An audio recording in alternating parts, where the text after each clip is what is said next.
Hello to today's episode of the Untold. This is the show where we have amazing people, personalities, different variety of subjects and topics, and guests.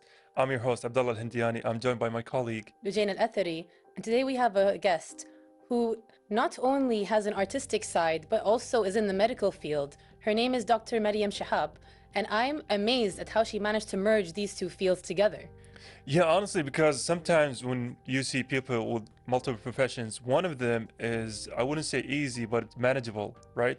But when it comes to dentistry, right, when it comes to the medical field, it's a very demanding kind of field, right? It's very taxing. So to see her accomplish, and she is very much accomplished, mashallah, in both fields is amazing. The fact that she's not only a dentist, but also a musician and a singer, and that she manages to perform and get people involved in her music, as well as also having time for her dentistry. I love how on this show we get to meet people who have such diverse backgrounds and are able to merge so many different things together. Yeah, and honestly, the thing I want to, squeeze an answer from her is about time management because I want to see how she does it, right? How she manages to balance all of these things and excel at them, be successful at them. With that in mind, we are going to go on a break and we'll come right back with her. And we are back with Dr. Maryam Shehab. So first, I want to welcome you on The Untold. Thank you so much for having me tonight. It's very exciting to be here. Thank you. Dr. Maryam, you're both a dentist and a singer, but I want to talk about singing right now. When did your love for singing begin? So I think growing up, we had music around. My mom used to play the piano, and my dad had some percussion instruments around. So I always was surrounded by music. I'm not sure if I remember a specific time point where everything started, but I definitely had music around growing up when I was younger. That's awesome. Yeah, I was going to say that, it's really fascinating to see you're into the medical field, but you're also known primarily for Right. being an amazing singer. And here's a secret. I attended one of your performances at Jabber Center last year. Right. Yeah, you were amazing, Thank honestly. you. Yeah, with Dr. Khalid Nouri. Right. Yeah. So honestly, amazing performance, amazing voice and Thank everything. you. So it's really an honor and very much joyful to have you here. Thank you so much. It's such a pleasure. It's always nice to meet people who've attended my shows in person. It gives me a different perspective when everybody is behind all of the seats of the show, and then when I meet them in real life, it's definitely different. Were there any artists or voices that shaped your sound, or did it just come from growing up with music? I think it's the different cultures I was raised by, both the Japanese side of music and then the Arabic side, heavily percussion music. Had an influence. I grew up listening to a lot of pop music, and then as I got older, I was listening to more indie music. So maybe more indie artists influenced my voice today. And would you say the thing about indie artists, because I know that for a lot of indie artists, they focus on the meaning behind songs because they don't have a lot of the high production values. Right. So would you say you were drawn to indie artists because, they're focused on lyrics, they're focused on meanings, or where you just found some artists and you're like, okay, I really like the tone of this one? Yeah, that's a very good point. I think, like you said and mentioned, that a lot of the indie artists are actually singer-songwriters, so they do write their own music, write their own lyrics, and then put everything together to make a song. So yes, I think a lot of them do focus more on the lyrics. And then even when it comes to emotionally performing the song, they do a better job expressing themselves because they did it all from A to Z. I do think I relate more to it because yes, I'm drawn to this process of hands-on, do everything yourself, and even if I were only able to produce myself, I'd also produce the song myself. But yeah, I definitely appreciate indie artists more, maybe because of that actually. I love indie artists too, especially I think I discovered them during my teenage years and it formed a lot of my music taste. Right. But you mentioned being inspired by both Japanese and Arab cultures. Are there similarities in the musical styles? That's a very good question. I think they're similar in the fact that they're all music, right? We all enjoy it, and both cultures celebrate a lot of different cultural events with music. But I think for some reason I grew up to understand the Japanese culture revolves more around classical instruments. I've seen people around me play more cellos, pianos, and violins. In Kuwait, I feel like it was more drawn to percussions. كان في وايد إيقاعات. There were a lot of beats, and we have special names for different beats. I'm sure maybe if I dive more into the Japanese aspect of music, I'd learn more about it, and maybe there are definitely more similarities. But I think for some reason, the way I view Japanese music, I view it more as more organized and more classical maybe. Yeah. And Arabic is more percussion, more beats, more movement. Yeah, and I think I want to go back on that point because when I was studying music, the thing that separates all of these sounds and why they sound so much different is because they use different scales. Oh, So really? yeah, so you can think of musical scales like grammars in, in a language. So Japanese have a certain scale. So that's why whenever you hear, certain notes or certain music, you're like, okay, I know that one came from Japan. Right. And then you hear something that Middle Eastern, because we use, maqam or hijaz. So there are different scales, and it's honestly Japanese music, because you highlighted their focus on classical stuff, is so amazing. And once you understand the intricacies of how they compose those music and how they relate to their, history, it's such an amazing culture. Right, I definitely agree. I think, especially with, like you said, the different scales we use in Arabic, generally, regardless of whether it's being in Kuwait or beyond, we have semitones, we have quarter tones, we have other tones, and in more Western music, or even in Japan, it's more full tones and half tones. So the scales are definitely different.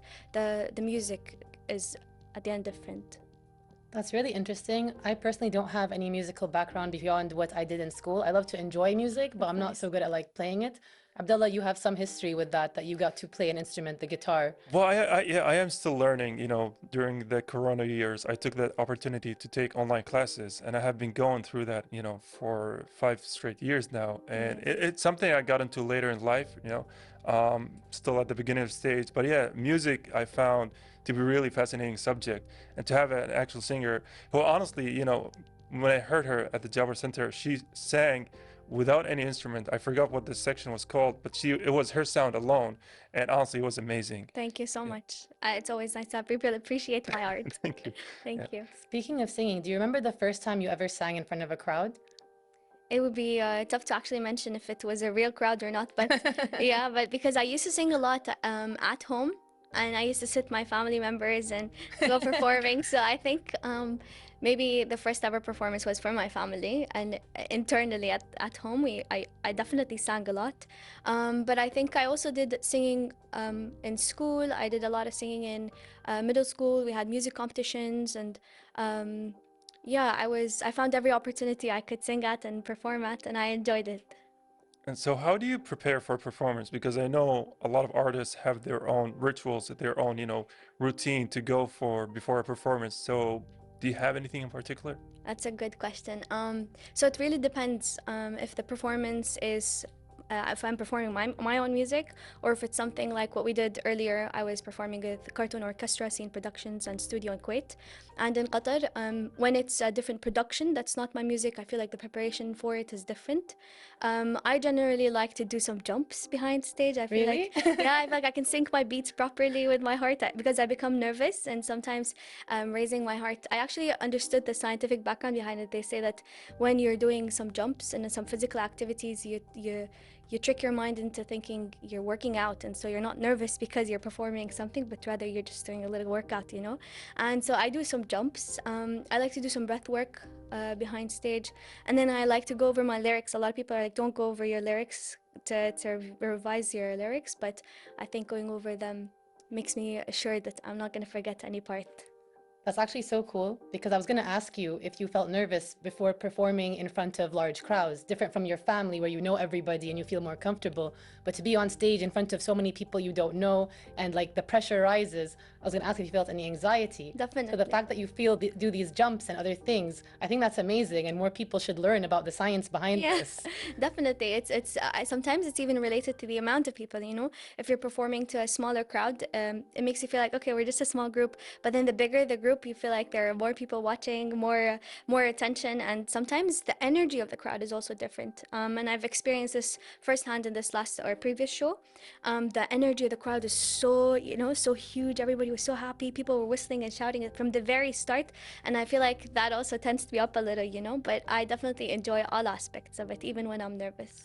Yeah, and speaking of being nervous, because I know, from reading a lot about classical musicians, their, rituals are counterintuitive. Like one of them, I was reading about how he was saying, I stopped playing music for 1 or 2 days before a performance, a live performance. Another one was saying that I go for a marathon. Another was saying, you know, like you said, I do workouts. One of them was saying I stay in a heated room. One of them is saying I stay in a sauna. So honestly, the amount of answer you get from musicians is never the same. Right. Everyone has their own take on how they overcome nerves. Right, different experiences. I think different feelings and different emotions trigger different feelings. So maybe that's why we all do it differently. Yeah. Speaking of emotions, are there any emotions or experiences you draw from when you sing? A lot of times it depends on whether I'm singing something I've written or it's something that I've composed music for. A lot of my music is centered around reciting Arabic poetry, and I focus more on recomposing and resharing the traditional Arabic poetry we have in our literature. And so when I'm doing something like that, then it's the emotions of the writing. I try to focus and highlight different feelings, maybe build different aspects of the poem with music and the way I perform it. But when I'm writing my own music, then it's either a personal experience or something that someone else has told me about, and I'm like, I feel sad for them, so I just play it out. So it's different every time, but maybe it's something I've gone through. Fear, loss, love are all different feelings I draw my music from. I love how you kind of set yourself on hard mode, because you've chosen Arabic poetry, Right. which itself is one of the hardest, you know, kind of poetry there is in terms of grammatical, you know, and rules and everything. And then you also compose music, which also has to follow a certain amount of rules, right? It's like if you're, you know, composing in a certain scale, you can't use notes that aren't in that scale, or it's Right. going to sound funky. Right. So you've chosen a hard mode. And I want to go on that point alone. If you're composing music, or, you know, if you're making music, what is your instrument of choice? Like, what is the thing you go to? A lot of times when I start composing, I like to, my first instrument actually I learned how to play on was the piano, so I feel more comfortable expressing myself on the piano. And then I got into the guitar a little bit because it's more easy, I can carry it with me, and then obviously there's a different sound to it. But throughout the production aspect of music and the song, it goes through different stages, and we can then alter the instruments to sound like different instruments. So a lot of times I would hum a melody and say, I want that in qanun, or hum a melody and I think that would be really nice in oud, you know, especially now that I'm singing more traditional Arabic poems. I like to incorporate more Arabic instruments into my songs, but I definitely draw more into, I definitely enjoy playing the piano and the guitar for compositions. Do you play any other instruments? I do. I play the hang drum. Oh, okay. I got a hang drum. I don't play it professionally, but I do enjoy playing it. I also play the ukulele. Oh, no I way. yeah, it's actually an instrument I learned before playing the guitar, and I think it made playing the guitar a lot easier. And maybe I played the recorder. If you've heard of a recorder, Yeah, I think play it at school. yeah, exactly. Even in the Japanese curriculum, it was very important for kids to learn how to play the recorder. But I think once you learn the basics of any instruments, you can then play almost anything. Almost. Yeah. Almost. I mean, I can't agree with that personally because I feel like I'm just not musically inclined. Maybe. But I do think I understand what you're saying. Right. Because a lot of people can play one instrument after understanding the musical theory or Right. the notes behind it. Exactly. I think Abdullah would understand that more than me, though. Yeah, I think what Maryam mentioned is that, you know, a do note on a piano is the same do note on a guitar, on a violin, on a cello. You know, you just gotta find the perfect pitch for it, you know, that corresponds to it. With that being said, we are gonna go on a very quick break, and we'll come right back after this one. We are back with Dr. Maryam Shehab, and this is, I think, the question that is going to resonate the most. And, you know, we put it behind the break because we want to give you the room for it. So singing is a very personal kind of experience, right? It comes from the inner body. You know, you're literally putting yourself out there for the people. So how does singing help you express yourself? That's a good question. I think singing allows me to express things and emotions that I often can't express with my own words. Sometimes it's just hard to say things, or sometimes you don't want to confront certain people, or sometimes you just don't want to process so much. So you just play and let it out, and it's easier for you to express yourself. Music is a language. To me, it's an outlet that I don't necessarily have to understand how, but rather just let it be and enjoy it. You mentioned it being a kind of language, and previously you mentioned the Arabic poetry. So would you say that music for you is a kind of storytelling as well? And if so, what kind of stories do you tell through your singing? Yeah, for sure. I think music can be a storytelling method. I like to focus and highlight different morals and ethics in my music. A lot of times I try to make sure the values I choose or the poems I choose highlight different values. Um, a lot of my music revolves around peace, revolves around strong morals, ethics, belief, love. A lot of it revolves around being prideful of your Arabic background. I choose specific Fusha lyrics to highlight that aspect, and I want us, the younger generation and the older generation, to appreciate their identity more through music.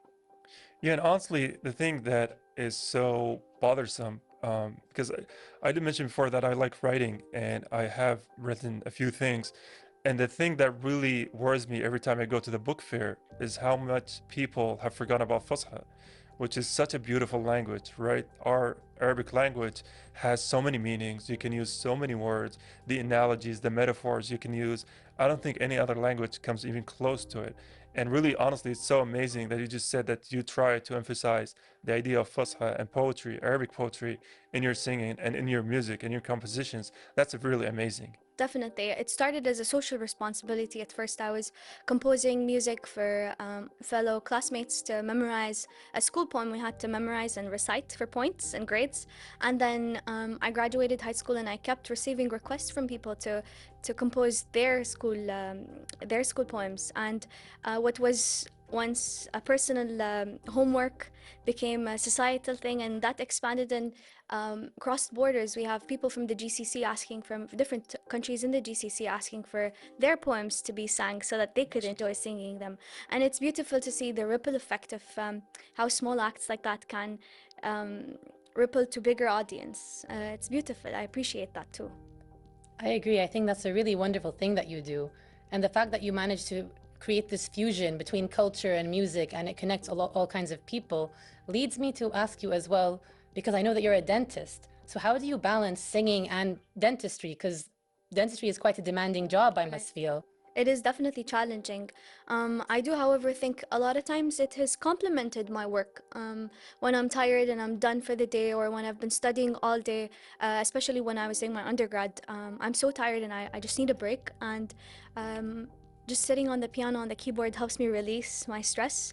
And a lot of times, because of how busy and lonesome can be, so stressful, and the environment is so stressful, I think you don't even have time to engage with a lot of people. And sometimes when you have an instrument to play, or an outlet like music, and sing and perform, whether to yourself or an audience on social media, it helps you feel at ease. And with music, I think I've built a community that shares my interest and appreciates what I do. And I think we've all grown together, and I love that about music. That's amazing. Do you draw from the energy of the crowd as well? Definitely, I learn a lot from them, especially when I first started. And as you mentioned, Fusha can be very sensitive. A lot of times I was pronouncing the wrong words, or have different tashkil for a certain part of the song. And the kind of poems I used to choose were different. As a group, and the network and the society we've created together, I think it has shaped the kind of music I put out today. They've helped me choose different poems. They've recommended kinds of melodies for me. We all grew together, and I enjoyed that. Yeah. Honestly, I would imagine if I got into a dentist and then I got a procedure done, and then I went and Googled her and I found out she's known for her singing, and with a lot of support, with a lot of following, I'd be so shocked. So how do your usual patients react when they found out that, oh, being a dentist is your day-to-day life, but being a singer is your superhero kind of life? Right. So yeah. I used to think I can separate those two personalities, and I thought I did a good job up until recently. But then I finished my master's degree, and I got my degree in orthodontics. So I'm an orthodontic specialist right now in Kuwait. And as an orthodontist, I think my experience has been different, maybe because the audience is larger now. But I get called out for different songs. So for example, they'd say like Shaddu Badu, or like they'd say Ghassan Rahman. They would call me by the songs, and it's so crazy because at that time I immediately know what they're referring to. A lot of times they wouldn't know my name. They would know the name of the song, so they would call me out by the name of the song.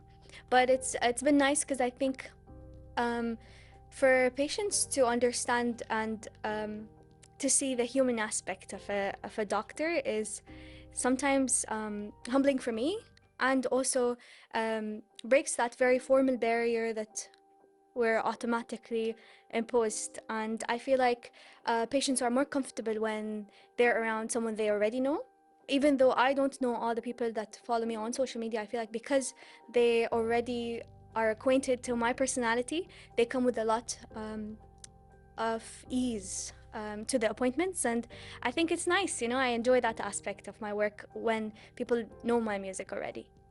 I think I agree with the whole ease part, because I think now if I went to you for dentist sort of Yeah. things, I'd ask you to kind of sing for me while you did stuff, so to distract me from how scary, you know, dentistry can be. True. A lot of people get afraid of going under the table and anesthesia and all that. So I'd be like, please sing me a song so I don't think about anything else, you know? Right. Sometimes I have to stop myself from singing because I feel like when I'm just feeling comfortable, I would hum melodies, but then remember I'm at work, and so I have to keep it professional. A lot of times patients enjoy it. Like you said, I think people find it comforting to have music. A lot of times, a lot of doctors even play some music in the background, but to have someone sing it is definitely a different experience. And do you find it now? I know you mentioned that when you were studying, you know, music and singing was kind of a release for you from all the pressure. But do you take it now, you know, mashallah, your work, your actual medical field is very taxing and, you know, busy, but also your singing is also very taxing Right. with a lot of responsibilities on both sides. So do you find the pressure, you know, overwhelming, or have you adjusted to it all? Exactly. I think what you said is very accurate, because when I was first starting, it was complementing. They were complementing each other, but then now, because both of them have scaled dramatically, I think there is a lot more pressure. I've learned to delegate different aspects of different tasks to different people, but I think now that everything is scaled, I'm currently in the hunt and looking for a personal assistant or a manager to help me manage especially the musical aspect of things. I put in a lot more work trying to organize my schedule. I am very organized and I prioritize my priorities. I put in a lot of effort into making sure my calendar is very organized, and I am very meticulous about working by the clock. And so I think I do all right. But yes, as both aspects of my life grow bigger, I think it is taxing and it can be challenging sometimes. And compromise is always there, and I always have to accept the fact that you can't do everything you want. But I actually go and promote the fact that you can do everything you want. You just have to prioritize and do different things at different times, but you can have everything you want. I think that's something a lot of us struggle to learn as we get older, is like you want to do so many things, but Right. you have to create balance for yourself. Otherwise, you're going to burn yourself out, and nobody wants that.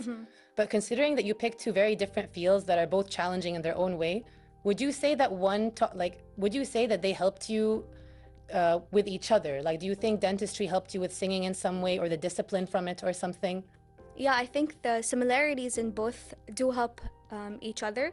I think the fact that dentistry is very tactile and requires a lot of attention and focus, and has a lot of handwork, reflects very well on playing different instruments. I think maybe actually vice versa, because of the fact that I played instruments growing up. I think transitioning and picking dentistry as a specialty was very easy for me, and I knew I wanted to go into dentistry because I wanted to do a lot of things with my hands. And so it was easier for me to do a lot of procedures from the very start, because I feel like I was manually dexterous and had played instruments growing up.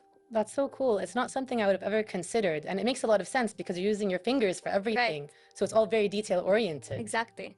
What do you think, Abdullah? Yeah, honestly, I think the thing that Maryam is downplaying a little bit is how hard it is to play an instrument. You mentioned so many instruments, mashallah. And the first time I got into an instrument, I was seeing all of these guitar videos. I was like, okay, how hard can that be? It is very hard. It is very difficult to play any kind of instrument. And so the fact that she plays multiple instruments, you know, it's a testament to her talent. And then to have that and put into music, to compose music, honestly, multi-talented. Thank you. I just envy how you have the time to do all of this while having so much responsibility above my own you know, my own life is nothing compared to that. I definitely have a lot of support too from my family members, from my community. A lot of times, even if I needed anything, help, or any kind of support, honestly, I'd just put it out, and people are always so welcoming and always so helpful. And I think that's a huge part of my success, to have a community that has supported me throughout my journey in music and dentistry. That's awesome. For people who might also struggle choosing a path in life, do you have any advice for them? Which is basically joining a clinic and then shadowing that doctor throughout his different procedures. And I think you can get a better idea about the specialty and how their day-to-day work is. And I did a lot of it growing up before I chose dentistry. And for music, I think it's a different experience for all people. Different artists have different experiences. And there's no specific pathway to go about it, but to just enjoy the journey is very important. And you know, speaking of the journey, I'm going to leave you with one last question, is what's next on your journey? It's actually huge, because a lot of different things and a lot of different milestones in my both medical and music career are goals I've drawn and imagined and lived to. And I think the next one in my book, or the next one in my list, is to have a tour in the Gulf region. So I'm aiming for a GCC tour with my own catalog of music, and to finally meet people in my audience from the GCC. I think that's wonderful. And honestly, I'm really looking forward to one day hopefully catching one of your performances. I would Hopefully. love to hear you sing. I'd love that. Everything you said was so fascinating. I can't wait to see how you merge all these worlds together. And I just want to thank you for joining us today. Thank you so much for having me. It was so wonderful to have you. You really enlightened us on a lot of different things with music. Yeah, honestly, for me, and this is a guilty pleasure of mine, whenever we have a musician guest on the Untold, I just feel excited, you know. It's honestly such a universal language that is endlessly fun to talk about. So thank you for joining us. Thank you for having me. Thank you for sharing my music with the world. And it was lovely being here today. Thank you so much. And with that, we're going on a break. And with that, it's the end of today's episode of The Untold. Unfortunately, that's all the time we've had, but brilliant episode. I agree. I wish we could have talked to her more. The way that she grew up with music, but also managed to get into a scientific field, I love that. And the idea that her hands were used for both. I love when people manage to merge different things together like that. And she didn't only do regular music, she managed to also blend in culture and Arabic poetry, which is really difficult. Yeah, honestly, the thing that really fascinated me about this episode is the idea of how she intertwined our culture, our heritage into music, right? And the idea that she goes into singing, goes into composing music for something with meaning. And I feel like meaning in music is something of a lost art in today's world. So it was so fascinating to see such a young woman, you know, empowering in that kind of field and, you know, spearheading that kind of movement to put meaning, to put value, to put sentimental emotions into the music. I agree. And the fact that she managed to do it in a way that made it her own as well, and also drew inspiration from her community and the people around her, you can see the love and passion that she has for it, which I think is truly inspiring. It is inspiring. Very well said, Lujane. But with that in mind, that's the end of today's episode of The Untold. And until next one, goodbye for now. Bye.